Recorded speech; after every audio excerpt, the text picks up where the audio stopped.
যেহেতু বাংলাদেশ এখন সেফ কান্ট্রিতে আছে, সেক্ষেত্রে আপনারা জানেন যে নতুন একটা আইন ইউরোপে ইউনিয়নভুক্ত যারা ইউরোপের ভিতরে আইসা পলিটিক্যাল এজেন্ট চিন্তা ভাবনা করছেন, তারা কিন্তু যে জিনিসটা করতে পারেন সেটা হচ্ছে অনেক হিসাব নিকাশ করে। আপনারা দেখা যাচ্ছে আগে লিবিয়া হয়ে বা বিভিন্ন দেশ এই দেশে টুরিস্টরা আসার পরে এখানে কিন্তু পলিটিক্যাল এজেন্ট মারতো, অনেকেই মারতো।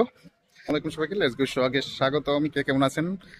আহ বলছিলাম ইতালি থেকে। আর দেখেন আজকে ওয়েদারটা এত সুন্দর, সামার চলে আসছে আর কত লোকজন বের হয়ে গেছে। এই দেশে ওয়েদারটা যখন একটু ভালো থাকে তখন লোকজন অনেক পরিমাণে বের হয়ে যায় রাস্তাঘাটে, সবাই বের হয়ে গেছে আজকের এই রোদে। আর আমিও বের হয়ে গেছি আমার এক বন্ধুর সাথে। তো গাইস, কে কোথা থেকে দেখছেন সবাই আমাকে চাইলে কমেন্ট করতে পারেন। আর ইতালিতে যেহেতু চলে আসছি, এতদিন আমি ছুটিতে ছিলাম বাংলাদেশে, বিশেষ করে কাজের ব্যাপারে প্রথমে একটু বলে নিই। ইতালিতে বিশেষ কাজগুলোই থাকে সামার টাইমে, অর্থাৎ May June July August September পর্যন্ত ইটালিতে অ্যাভেলেবেল কাজ থাকে। আর সেক্ষেত্রে আমরা যারা বাংলাদেশিরা আছি, যারা ছুটিতে যায়, শীতের সময় ছুটিতে যায়, আর গরমের দিন ইতালিতে মানুষ থাকে বাংলাদেশিরা কেন এই দেশে বসবাস করে, সেটা কারণ হচ্ছে যে May June July August September পর্যন্ত এই দেশে বেশিরভাগই কাজ থাকে। আর যার কারণে এই যে এখন সামার দেখছেন, এই সময়ে এই ইতালিতে বিভিন্ন দেশ থেকে টুরিস্ট আসে, এবং ইতালিয়ানরা যারা আছে তারাও কিন্তু ঘুরতে চলে আসে, এবং সবাই এক সপ্তাহ থেকে অন্য শহরে ঘুরতে যায়। এবং এই সময় কাজ অ্যাভেলেবল পাওয়া যায়, কারণ প্রচুর পরিমাণ টুরিস্ট থাকে।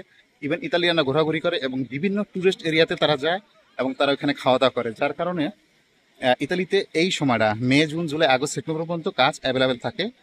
আর কিছু কিছু শহর আছে যেগুলো টুরিস্ট এরিয়া, সেখানে এই সময়টা বিশেষ করে সামারে অ্যাভেলেবেল কাজ পাওয়া যায়। আর অন্যান্য শহরগুলো আছে, বড় বড় যে শহরগুলো আছে, রোম, মিলানো বা ভেনিস, যে বড় বড় শহরগুলো আছে, সেখানে সারা বছরই কাজ থাকে। কারণ কি, সেখানে সারা বছরই বিভিন্ন দেশের মানুষ থাকে, টুরিস্ট থাকে, এবং ব্যস্ত এরিয়াগুলোতে সবসময় কাজ থাকে।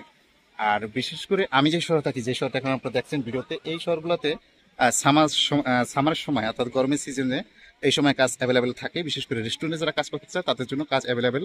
আরেকটা কথা হচ্ছে, ইউরোপের বেশিরভাগ, বিশেষ করে ইটালিতে বেশিরভাগ কাজগুলোই হয় রেস্টুরেন্টে। কারণ রেস্টুরেন্টের কাজগুলো এই দেশে বেশি, কারণ এই দেশের মানুষগুলো ঘরে রান্না করে খায় না, সবাই রেস্টুরেন্টে খায়। যার কারণে রেস্টুরেন্টের কাজগুলোই অ্যাভেলেবেল থাকে, রেস্টুরেন্টে প্রচুর পরিমাণে কাস্টমার হয়। কারণ ইতালিয়ানরা রান্না বান্না করে খেতে চায় না, যার কারণে রেস্টুরেন্টের কাস্টমার বেশি হয়। বেশি। এটা ট্যুরিস্ট জন্যই, এটা ট্যুরিস্টদের জন্য এই শহর সবচেয়ে সুন্দর। খুব সুন্দর একটা শহর। আমি যেই শহরে থাকি এখানে দেখতেই পাচ্ছেন আপনারা যে প্রচুর পরিমাণ লোক আসে। হ্যাঁ, আর আজকে ওয়েদারটা ভালো, এতদিন ওয়েদারটা ভালো ছিল না এখানে, প্রায় গত এক সপ্তাহ এখানে বৃষ্টি হয়েছে, কিন্তু আজকের ওয়েদারটা খুবই ভালো। যার কারণে এখানে আজকে দেখেন একটু ওয়েদার ভালো বা রোদ উঠলে এখানে কি পরিমাণ লোক, অর্থাৎ ইতালিয়ানরা ঘরে বসে থাকতে চায় না। আপনারা সবাই জানেন যে ইতালি কিন্তু বর্তমানে সেফ কান্ট্রি হিসেবে আছে, যারা পলিটিক্যাল এজেন্ট মারতে চান বা এই দেশে যারা এজেন্ট মার, কিন্তু সেই কেসগুলো বর্তমানে নেগেটিভ হওয়ার সম্ভাবনা আছে, পজিটিভ হওয়ার সম্ভাবনা খুবই কম আছে। কারণ বাংলাদেশ কিন্তু সেফ কান্ট্রিতে, এটা আমরা কিন্তু অনেকেই জানি ইতিমধ্যে। কিন্তু যারা ইতালিতে বিশেষ করে কাগজ জমা দিচ্ছেন 2025 সালে, যারা কাগজ জমা দিচ্ছেন, তো তাদের জন্য অনেক অনেক শুভকামনা রইল। কারণ আপনারা চাইলে এই দেশে লিগ্যাল ওয়েতে আসতে পারবেন, যে সিস্টেম আছে স্পন্সর ভিসা, ব্যক্তিগত ভিসা, সেক্ষেত্রে আপনারা ওইভাবে আসতে পারেন, সবচেয়ে সেটা বেশি ভালো হয়। আজকের ওয়েদারটা অনেক ভালো, তাই আমি বাসা থেকে বের হয়ে সাগরের পাড়ে চলে আসলাম। আর সাগরের পাড়ে দেখতেই পাচ্ছেন কি পরিমাণে মানুষ এখানে, অনেক পরিমাণে মানুষ এখানে, সবাই বের হয়ে গেছে আজকে ওয়েদারটার কারণে।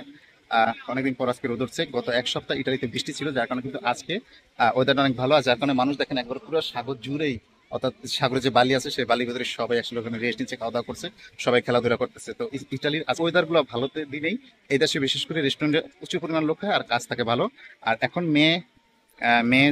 সামনে May June July August September পর্যন্ত প্রচুর লোক এরা বাইরে চলে আসবে, কারণ ওয়েদার গুলো সামনে অনেক গরম থাকবে। আর ইতালিয়ানরা ঘরে বসে থাকতে চায় না, তারা ঘোরাফেরা করে, কাজকাম করে এবং খাওয়া দাওয়া করে। তো আজকে এ পর্যন্ত, সবাই ভালো থাকবেন, সবার জন্য অনেক অনেক শুভকামনা রইল। আল্লাহ হাফেজ।